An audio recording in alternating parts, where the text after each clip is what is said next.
Alexandre Geffen, qui est directeur de recherche au CNRS, au sein de l'équipe de recherche théorie et histoire des arts et des littératures de la modernité à l'université Sorbonne Nouvelle. Merci beaucoup. Oui, on va faire un petit peu un pas de côté parce que moi je suis littéraire, j'ai travaillé sur les récits de vie, récits biographiques, autobiographiques, biofictionnels, autofictionnels. Puisqu'on parlait de performance, d'optimisation de soi, je m'intéresse aux questions de performance narrative parce que je saisis ces phénomènes d'individualisation dans leur rapport avec les récits qui les accompagnent, je crois que c'est même un petit peu plus, qui les accompagnent au fond et qui les structure. Est-ce que c'est l'invention du roman à la première personne qui est une conséquence de l'individualisme moderne ou l'individualisme moderne qui est une conséquence de l'invention à la première personne? Je ne sais pas quelle réponse faut-il adresser. Alors, moi aussi, je dois vraiment beaucoup à Alain Ehrenberg. Je suis en train d'écrire un livre sur les contraintes narratives, sur tous les moments où nous devons nous raconter, et nous raconter sous contrainte. Et tout est parti, en fait, de la remarque célèbre d'Alain Ehrenberg sur la fatigue d'être soi. Parce qu'en fait, j'ai eu le sentiment que dans ce syndrome moderne d'un sujet appelé à être libre et original, une grande partie de cette fatigue de soi tenait à l'obligation en permanence à se réinventer perpétuellement, à s'optimiser, comme on vient le voir, mais aussi à formuler cette invention perpétuelle de soi, à l'ancrer dans un discours, à produire des récits supposément intéressants dans une véritable concurrence narrative des sujets. On a vu tout à l'heure un exemple avec Instagram qui nous a été projeté.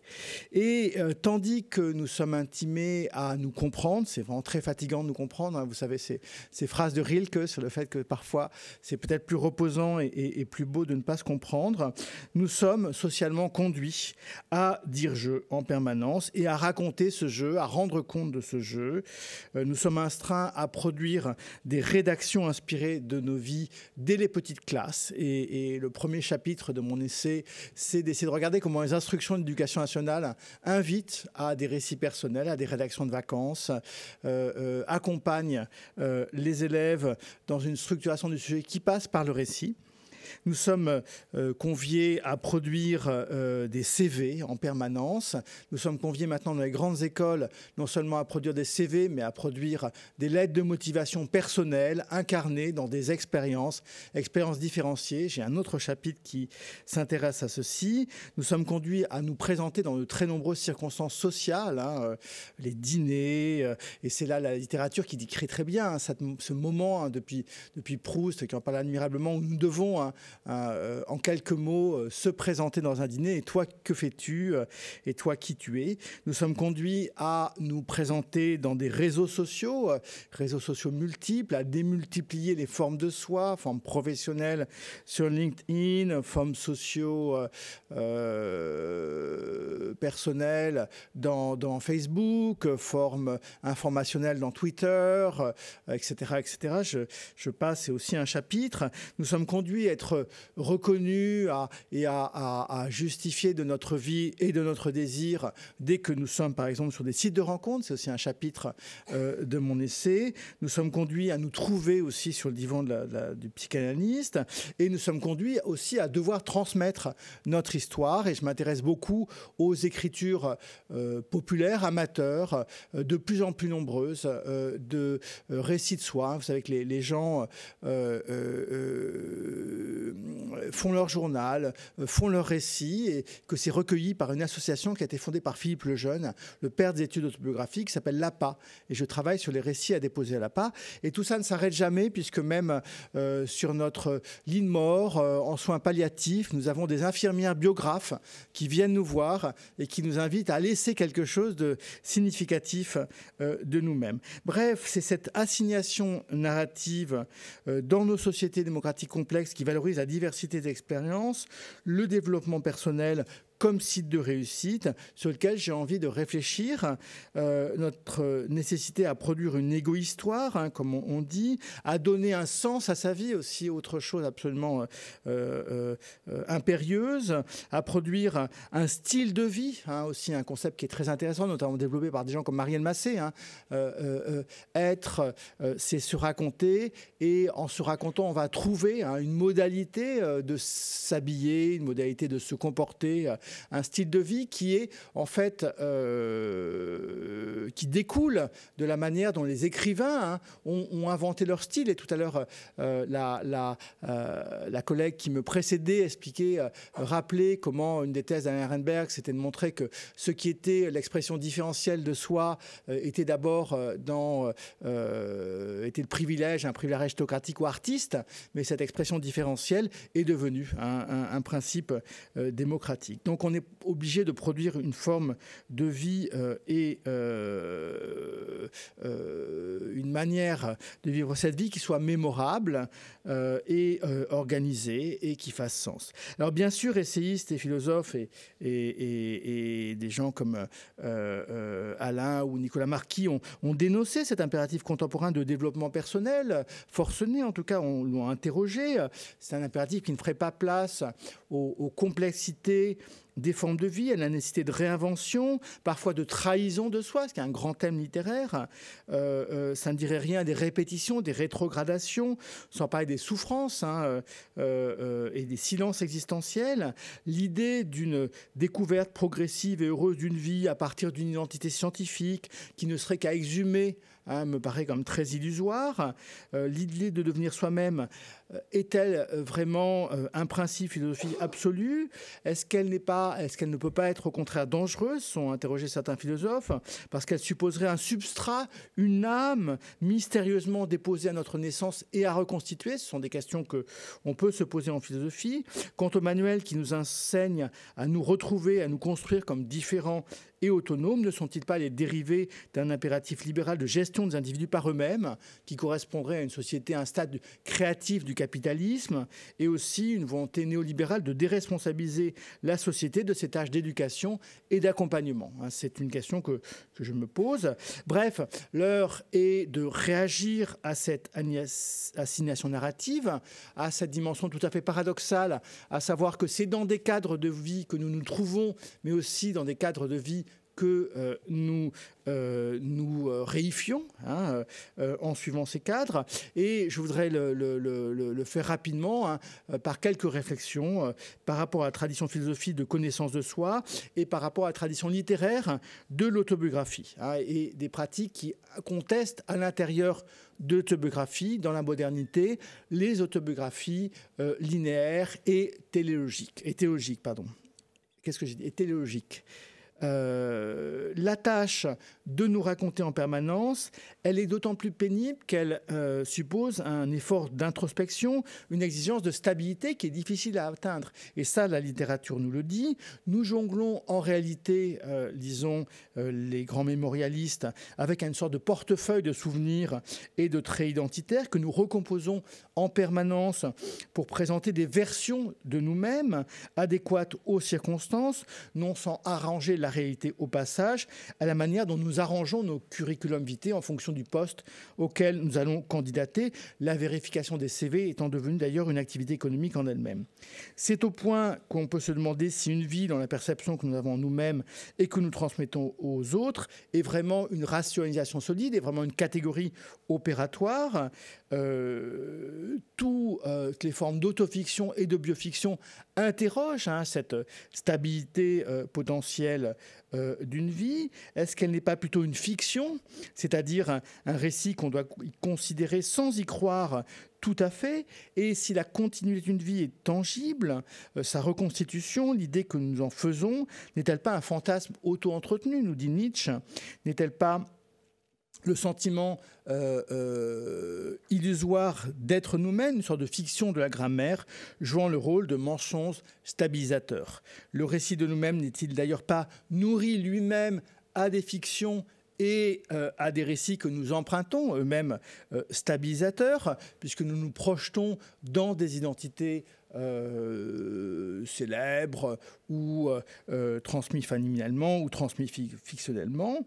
Et de fait, le récit de soi tel que nous le produisons à l'égard d'autrui, il échappe véritablement à la distinction entre récit vérifiable et fiction. Il est invérifiable, en général invérifiable, contrairement à des récits objectivables. Il ne tient que par le pacte autobiographique et que par le pacte de confiance que nous avons à l'égard d'autrui. C'est une convention de sincérité. Cette sincérité peut être sujette à caution.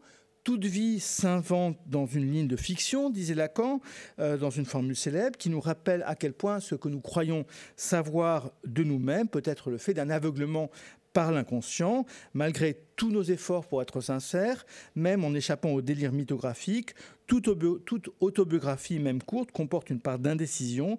Il y a bien des choses invérifiables dans ce que nous racontons de nous-mêmes. Nous devons engendrer des récits adéquats à l'interface entre ce qu'on a traditionnellement appelé notre identité sociale et notre sentiment de nouvelle. C'est épuisant. On peut éventuellement proposer de rajouter entre la désignation externe et l'auto-perception que nous propose Nathalie Hennig un troisième genre, sur la perception de soi, mais c'est un genre encore la présentation de soi, pardon, mais c'est une forme encore à construire et c'est une forme qui demande un effort et qui participe de la fatigue de soi-même. Et comme l'avait senti il y a bien longtemps le sociologue Erving Goffman, dont Nathalie Hennig s'inspire, les sociétés nous-mêmes nous conduisent à devoir gérer ces récits de présentation et ces récits de présentation qui sont parfois contradictoires et qu'il faut se mémoriser. Il faut se souvenir comment on s'est présenté à autrui le lendemain d'un date sur Tinder, par exemple, si on veut être crédible. Voilà ce qu'écrit Erving Goffman. L'individu, s'il veut garder le contrôle de son identité personnelle, doit savoir à qui il doit beaucoup d'informations. Une mémoire lui est nécessaire, c'est-à-dire dans ce cas une comptabilité mentale précise et à jour des faits, passés et présents, dont il pourrait devoir la narration à autrui. Et nous devons faire cette comptabilité, nous devons faire cette stabilisation pour ne pas basculer totalement dans la fiction. Et cette fatigue d'être soi en contexte de narrativité, généralité, de culte du récit, c'est donc à la fois la fatigue à produire les récits et la fatigue à épouser ceux-ci après les avoir produits, la difficulté à nous glisser dans des habits narratifs, au fond à accomplir les promesses de nous-mêmes que nous nous disons. Et nous sommes donc conduits parfois à diverger, à faire des mensonges. Certains psychologues avancent que nous produisons depuis 5 ans plusieurs dizaines de mensonges par jour pour nous adapter aux exigences de la socialité. Combien de fois devons-nous d'ailleurs répondre à la question artificielle « Comment vas-tu » Répond-on jamais correctement à la question « Comment vas-tu ?»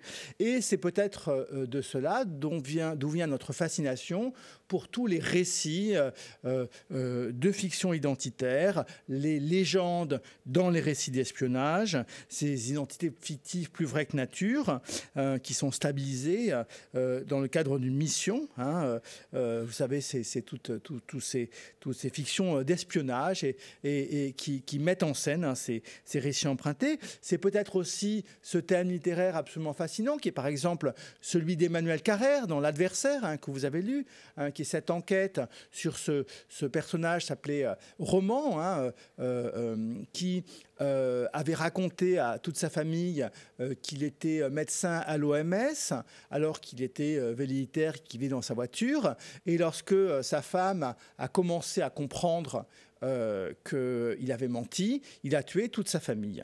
Et Carrère, qui est très sensible à ce thème-là, enquête sur cette identité d'emprunt. D'ailleurs, dans V13, il s'intéresse aussi à une fausse victime des attentats terroristes du Bataclan. Hein. Donc, c'était un thème absolument fascinant. Et c'est d'autant plus compliqué que, en fait, je ne sais pas si vous vous souvenez de l'adversaire de Carrère, dans les 2 films qui ont été adaptés, on insiste surtout sur la première partie, hein, surtout sur le mensonge et comment on habite un mensonge. Mais il y a une deuxième partie tout aussi importante, à savoir que Jean-Claude Roman est en prison. Et là, il se convertit au christianisme et Carrère essaie de comprendre si sa conversion est elle-même authentique.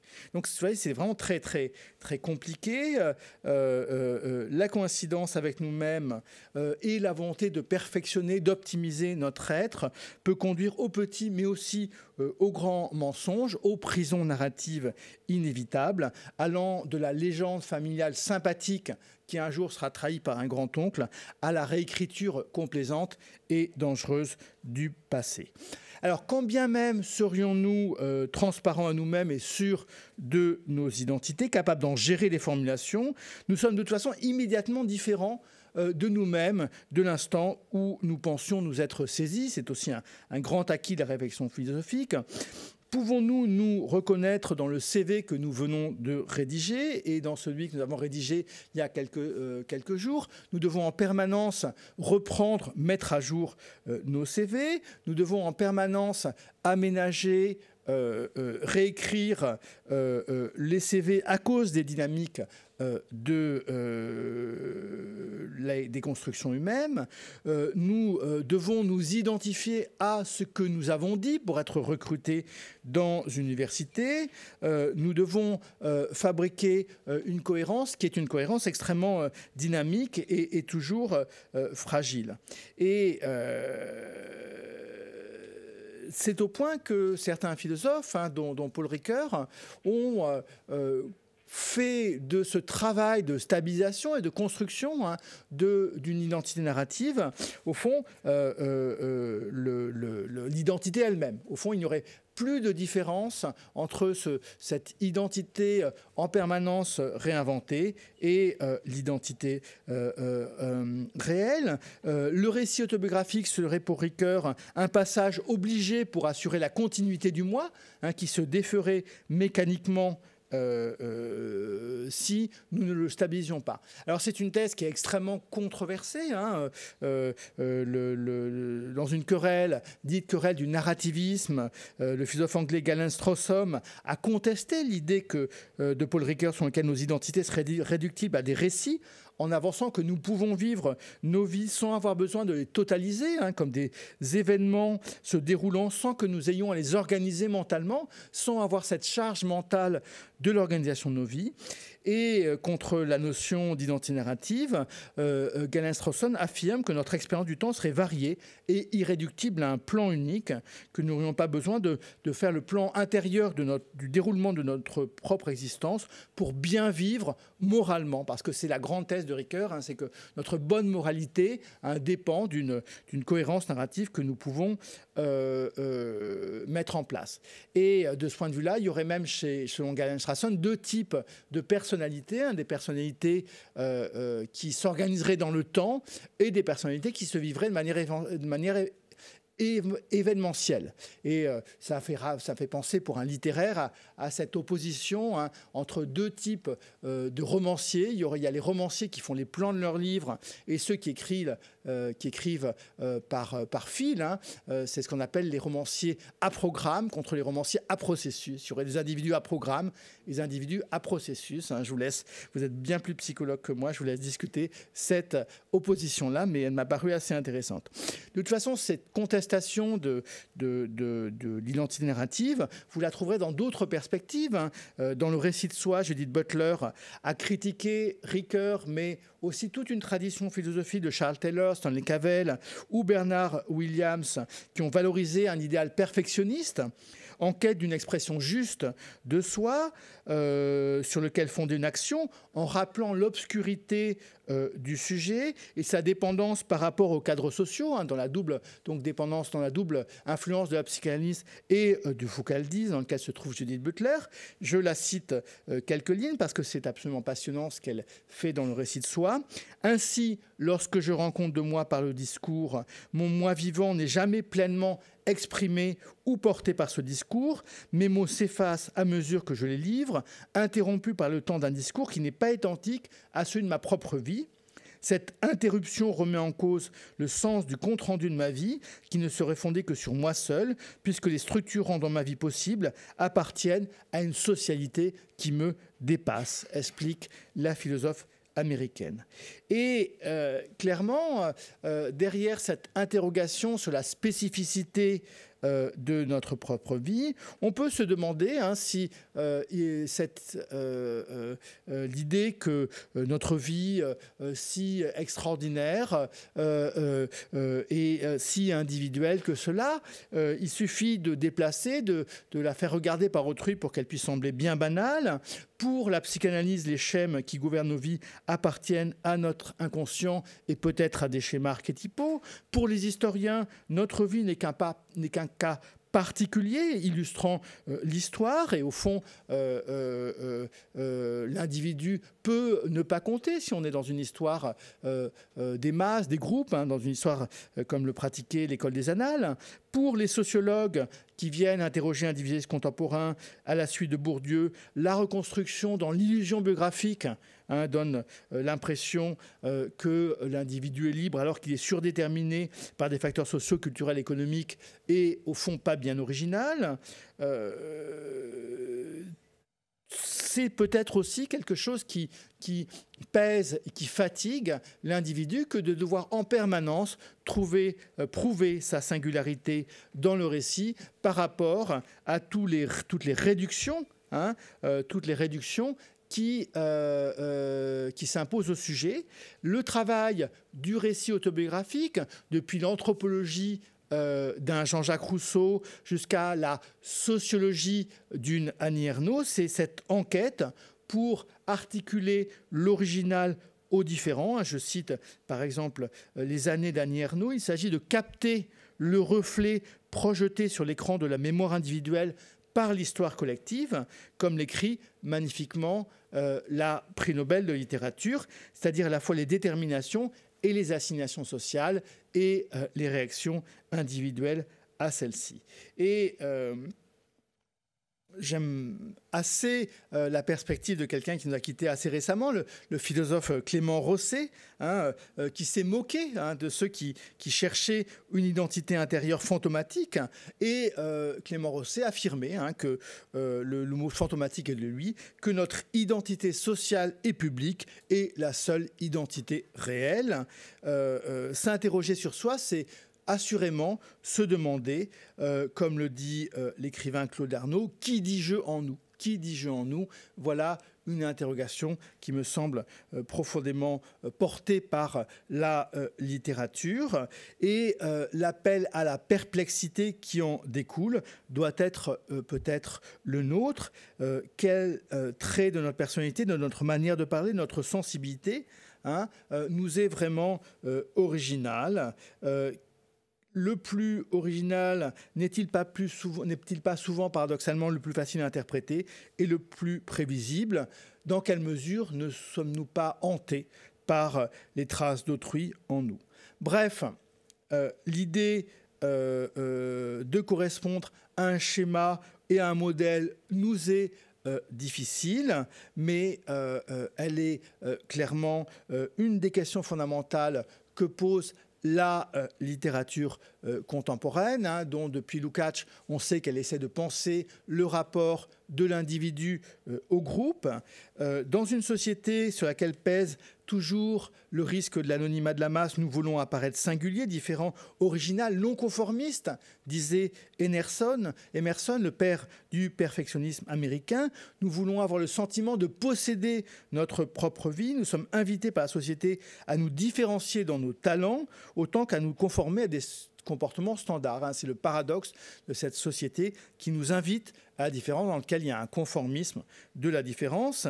Et même si on est très sceptique hein, par rapport à l'originalité de soi, par rapport aux structures, comme l'est par exemple Roland Barthes dans le Roland Barthes par Roland Barthes, hein, qui ne cesse de découvrir du collectif et des réalités verticales dans sa propre vie, on continue à chercher à se définir comme un assemblage particulier, je vais citer ici Barthes, une combinaison inédite de goûts et de choix communs, et la science impossible de l'être unique continue d'être la perspective de notre modernité. Il est difficile de se soustraire à une quête de soi aussi ancienne que l'Occident, affirme Claude Romano dans Être soi-même, qui rappelle ce mot de Montaigne, hein, il faut nous prêter à autrui, mais ne nous donner qu'à nous-mêmes. Cet idéal d'authenticité ne peut pas être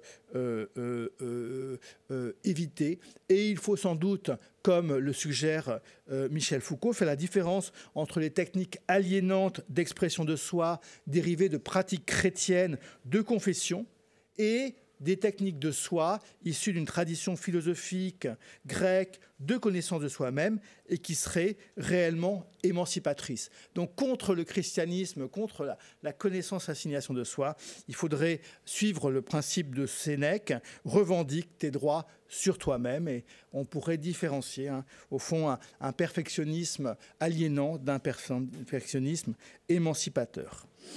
Ce moi contemporain, il n'est pas immuable et abstrait dans son fort intérieur, il s'incarne dans des circonstances sociales concrètes, dont des récits qui encadrent l'expérience. Et mon essai est consacré à ces récits qui encadrent l'expérience. Il est indissociable de l'apprentissage culturel de ces récits et de canaux de communication qui imposent leur propre logique. Nous n'existons pas en dehors des quelques lettres alphabétiques qui épellent notre nom, et les postmodernes avanceront que le moi n'existe qu'exposé, que raconté, peut-être, mais en tout cas, lorsque nous devons nous dire, nous devons suivre un certain nombre de codes qui sont à la fois l'espace, les déterminations du seul espace où nous avons la nécessité de nous placer, et en même temps des contraintes extrêmement fortes. Et tous les récits intimes que nous faisons de nous-mêmes, ce qui nous semble le plus intime, est en réalité appris hein, par les grands récits historiques et littéraires que nous avons connus. Hein, et Ricoeur rappelle à juste titre hein, ces phrases de Rousseau expliquant qu'il apprend à se raconter et à vivre en lisant les vies parallèles de Plutarque. Et les vies parallèles de Plutarque, ça a été le modèle de vie de tout le XIXe siècle, y compris de Napoléon Bonaparte, et ça sera ensuite la vie de Napoléon Bonaparte qui servira de modèle de vie à toute la seconde moitié du XIXe siècle. Se découvrir, se trouver, se comprendre, se respecter, s'aimer, tous ces discours, tous ces impératifs catégoriques qui jalonnent les discours de développement personnel vont s'incarner dans des récits ou dans de simples micro-récits, dans des formules cartes de visite qui sont préécrites par le langage, par des structures narratives, autant que par des structures mentales. L'idéal philosophique de connaissance de soi et d'approfondissement de l'être, qui supposerait que chacun possède un génie propre destiné à s'épanouir de manière organique, passe par la maîtrise d'un art du récit de soi. Devenir soi-même, c'est savoir se projeter dans un récit et l'habiter. Notre récit, notre vérité intérieure ne saurait être dite en dehors de formes narratives préconstruites et différentielles. Il n'y a pas de forme idéale. Hein. Les écrivains cherchent des formes qui seraient totalement adéquates à la vie du sujet. Hein. Et peut-être que l'autobiographie moderne essaye d'inventer la narration qui serait adéquate à une vie personnelle. Mais quoi qu'il en soit, dans la plupart des circonstances, les réceptacles du sujet nous sont imposés, qu'il s'agisse de séduire, de se retrouver dans un tribunal et de faire le récit de soi, par exemple, pour être reconnu légitime demandeur d'asile, qu'il s'agisse de convaincre dans un cadre académique ou dans un cadre commercial. Nous sommes assignés à nous dire est définie par cette opération, sans pour autant posséder vraiment les cadres de cette transmission de nos identités. Et dans une culture des traces dans laquelle nous sommes saturés parce que nous produisons de nous-mêmes, nous produisons des quantités de données en une année que les anciens produisaient en des siècles. Notre expressivité n'est plus un idéal abstrait et toujours contrôlable. Il est une trace qui parfois nous suit et parfois peut nous dépasser. Nous avons appris à faire avec les récits numériques, avec ces affordances de soi-même qui, par exemple, dans Facebook, nous disent « machin truc se trouve heureux dans telle circonstance, se trouve en colère de telle chose, se trouve au travail dans telle chose ». Nous avons des prises sur nos vies qui sont pré-racontées par les fils de ces narrations. Et tout décalage serait mal vécu. Imagine-t-on raconter sa petite enfance sur Tinder ou relater la biographie de sa mère pendant 20 minutes lors d'une réunion en entreprise.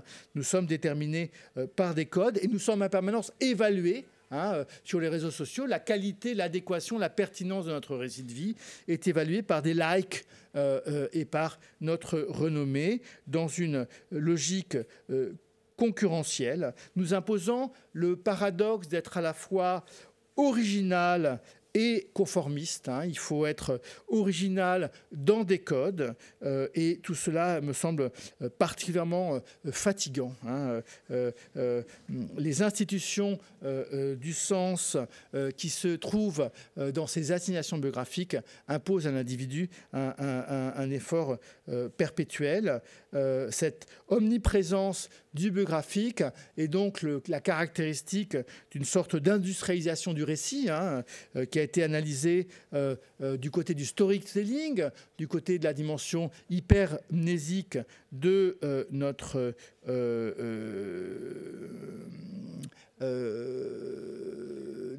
société numérique, nous invitant parfois à disparaître. Et là, je pense à ces personnages qui ne voulaient pas sortir de leur chambre. Il y a en fait toute une culture de la disparition et de la furtivité, pour reprendre le texte de Damasio, qui accompagne le numérique, épuisé par l'exigence de visibilité, nous apprenons à disparaître. Comme vous savez, au Japon, il y a toutes des cours qui permettent aux individus de disparaître. Une partie de la littérature, elle dit aussi ce désir de disparition, cette volonté de refuser les narratifs imposés par l'ordre social. Bref, vous voyez ce paradoxe. Dans un monde où personne ne croit plus à l'immortalité, seule l'inscription mémorale d'un nom et d'une histoire permet de répondre à l'angoisse de la mort. Les manuels de développement personnel abondent, comme les coachs en écriture biographique, pour nous permettre d'optimiser notre vie et le récit que nous en faisons. Et nous sommes mis en concurrence en permanence par la narration. Alors, nous ne bénéficions plus, pour nous accompagner dans ces narrations, de toutes ces structures intermédiaires que sont les religions, les syndicats. Nous sommes donc invités à fabriquer nos propres structures d'accompagnement. C'est pour cela que nous développons des centaines d'ateliers d'écriture. C'est pour cela que des professionnels du récit biographique font Flores, qui nous accompagnent dans ce récit de soi. Dans les sociétés complexes, l'individu est plus singularisé que dans les sociétés simples, mais il reste soumis à des traditions narratives, et l'individu est d'autant plus exposé que le domaine de l'intimité n'est plus clairement séparé de celui de la vie professionnelle ou de la vie officielle. L'individu est devenu extime. L'abondance des récits tient autant à la multiplication des supports qu'à ce croisement, à ce brouillage entre l'intime et l'extime. Vous savez que, je vous le disais tout à l'heure, lorsqu'on doit être embauché par une grande université américaine, on doit faire un récit original, un récit différent, et en même temps un récit dans lequel on va avoir quelque chose qui va relever de la capacité personnelle spécifique, par exemple d'une empathie personnelle particulière qui va nous conduire à faire de l'aide sociale, hein, et ça c'est très valorisé, et on est invité même à parler de ses blessures, à parler de ses traumas, à parler de ses handicaps pour être reconnu. Donc l'intime, hein, est profondément mêlé au différent. Et cette nécessité de creuser, d'aller jusqu'à une interrogation de notre propre trauma est tout à fait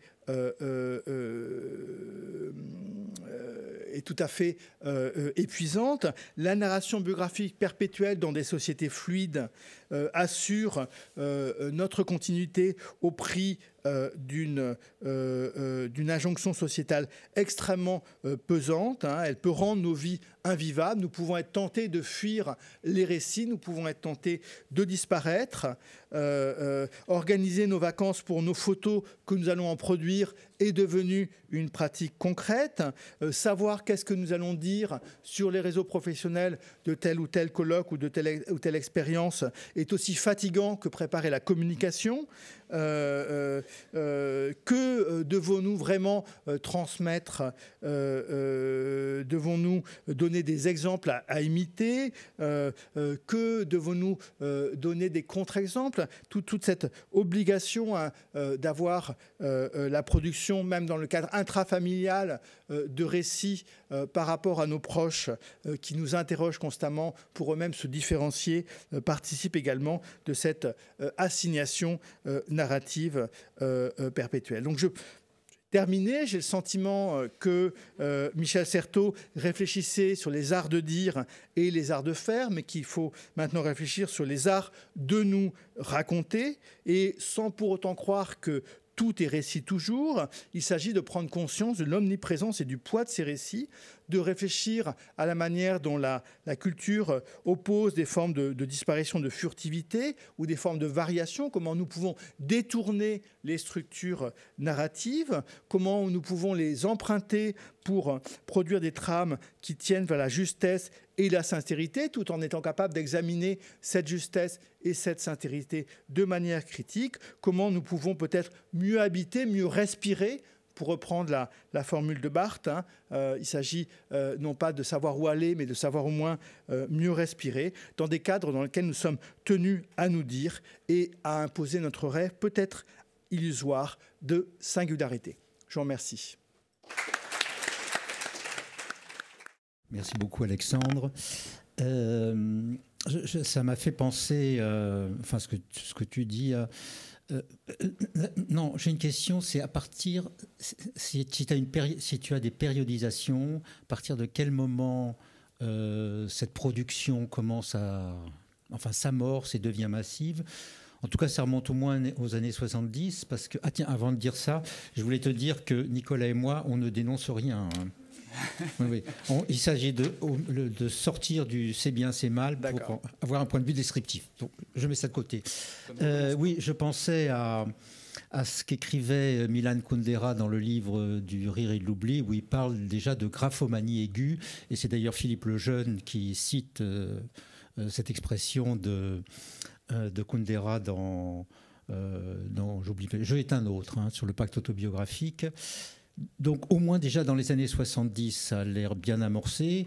Et je pense aussi dans un tout autre champ dont on a parlé, je ne sais plus si c'était aujourd'hui ou hier, c'est le Schizophrenia Bulletin, qui est la grande revue psychiatrique américaine, donc internationale, qui publie en première page un récit de patients depuis 1978-1979. Enfin, j'ai un peu travaillé là-dessus, mais il y a Rosanna qui a fait un travail beaucoup plus systématique sur ce point. Donc, c'est un phénomène qui est aussi relativement ancien. Donc, je ne sais pas, toi, si tu as une pensée là-dessus. La périodisation de Lejeune, c'est effectivement le début de cet engouement autobiographique. C'est le XVIIIe siècle. C'est le moment aussi où le roman devient biographique parallèlement. Ensuite, non, mais je pensais à l'accélération contemporaine. Oui, c'est-à-dire ce sont des individus quelconques qui racontent leur vie. J'ai essayé de trouver des indices, notamment j'ai essayé de trouver le pourcentage des romans écrits à la première personne et des récits appartenant à la catégorie mémoire et récits de soi à la Bibliothèque nationale. Ça augmente beaucoup. Sauf que depuis quelques années, à cause des réseaux sociaux, ça tend à diminuer. Ah oui, bien sûr. Mais il faudrait que j'objective par une analyse un petit peu plus longue. Et puis, autre chose, j'ai beaucoup aimé l'article de Galen Strawson, Against Narrativity, et au fond qui met en relief un autre perfectionnisme, c'est-à-dire qu'il promeut une connaissance, comme il l'écrit, non réflexive de soi, et il prend le modèle du musicien qui progresse par une activité corporelle, etc. Donc je ne sais pas trop quoi dire là-dessus, mais il y a un aspect perfectionniste et qui passe par autre chose que la narrativité aussi. Mais bon, voilà. C'est dur d'échapper à l'idéal d'authenticité. Hein, enfin, c'est-à-dire que, effectivement, chez Galen Strawson, on trouve quelque chose dans des temporalités peut-être plus rapides, effectivement plus improvisées, plus rhapsodiques. Je ne sais pas comment décrire cet idéal de soi alternatif. C'est une question intéressante. Ouais.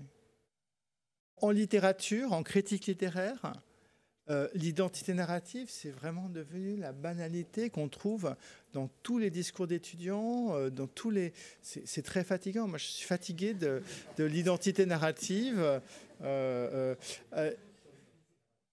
Et maintenant succède d'ailleurs à l'identité narrative l'idée de la performance de soi. Et les récits ne se racontent plus rétrospectivement, ils se projettent, hein, comme quand Constance Debré transforme et change d'identité, de type d'amour, elle le fait dans son récit, elle change d'identité sociale dans son récit. Chloé Delhomme, pareil, on performe dans le récit. Hein, la transformation même. Donc le récit non seulement accompagne rétrospectivement ou chronique dans le présent, mais c'est l'instrument de projection, hein, de la transformation identitaire. On ne peut pas encore changer de genre par le récit, mais on s'en rapproche. Merci beaucoup, hein, ça m'a passionné votre intervention. J'avais une question sur la fanfiction, justement, c'est-à-dire au lieu de parler de soi, au lieu de se narrer, on change la narration de ces héros, héroïnes, objets d'identification. Et en fait, on prend le pouvoir sur ces personnages. Oui, en effet. Enfin, la fiction pure a tendance à reculer, hein, dans la production de nos livres. Il suffit de rentrer dans une librairie au profit du récit de soi. Mais effectivement, il y a un domaine très adolescent dans lequel la fiction reste extrêmement présente, c'est la fanfiction, dans lequel effectivement on manipule, on croise, on fait des crossovers, on imagine qu'est-ce qui se passe si Harry Potter rentre dans le monde de Star Wars, s'il tombe amoureux de Juliette dans la pièce de Shakespeare. Et donc oui, c'est intéressant. Enfin, moi, j'ai pas de discours sur la valence dans la construction du sujet de ces manipulations identitaires. Mais sans doute elles illustrent une volonté de rendre plus malléables les grands récits d'accompagnement, de les rendre plus adéquats à des situations, à des configurations nouvelles. On ne tient plus pour acquis les grands récits fondateurs, on essaye de les manipuler, en jouer, de les adapter, de les différencier, de les multiplier, d'inventer toujours quelque chose de plus original. En fait, il y a une concurrence dans les sites de fanfiction, dans le truc le plus fun qu'on ait pu imaginer de faire à partir du canon, ce qu'ils appellent le canon dans les sites de fanfiction. Eh bien, s'il n'y a plus de questions, merci Merci encore. beaucoup, merci.